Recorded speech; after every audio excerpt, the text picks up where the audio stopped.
Across the country, barely 24 hours after President William Ruto directed that grade 10 students should report to school with or without fees.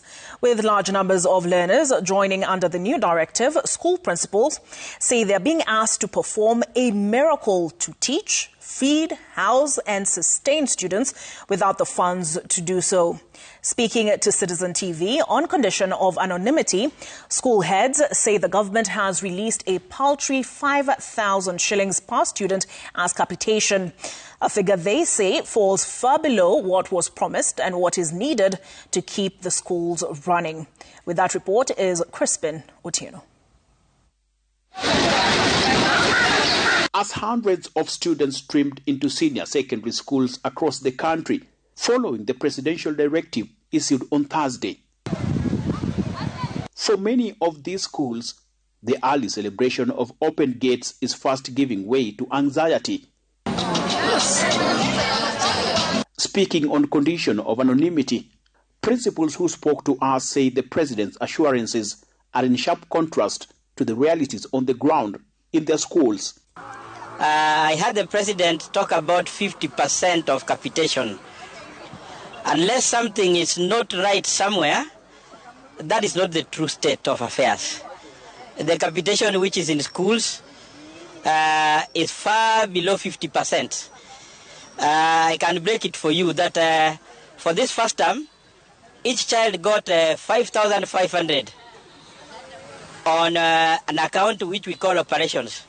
And then the children also got 1,000, all thereabout, in an account known as tuition.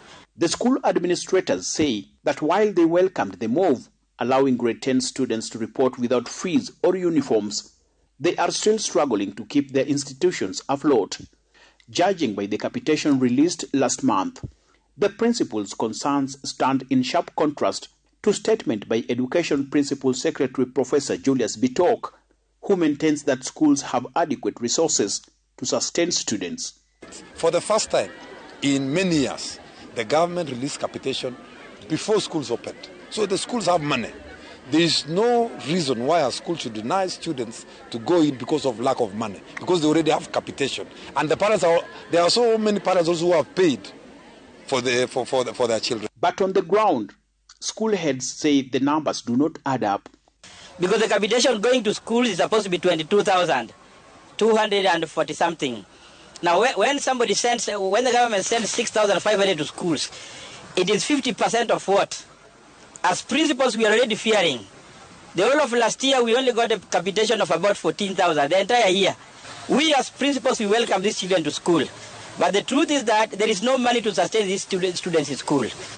By Friday, we shall then be asking the president to send capitation to schools, full capitation, beginning with what remained last year, which was about 6,000 per student, and coming to what is remaining now, because they have only sent 5,000 out of 11,000.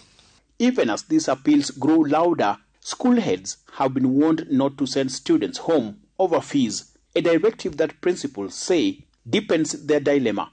Even if a learner doesn't have uniform, they can still report to school and look for money later. With only about 30% of capitation released so far, questions now hang heavily over whether the schools can survive the term without cutting meals, piling debts, or halting essential services. Crispin Otieno, Citizen TV. Emotions run high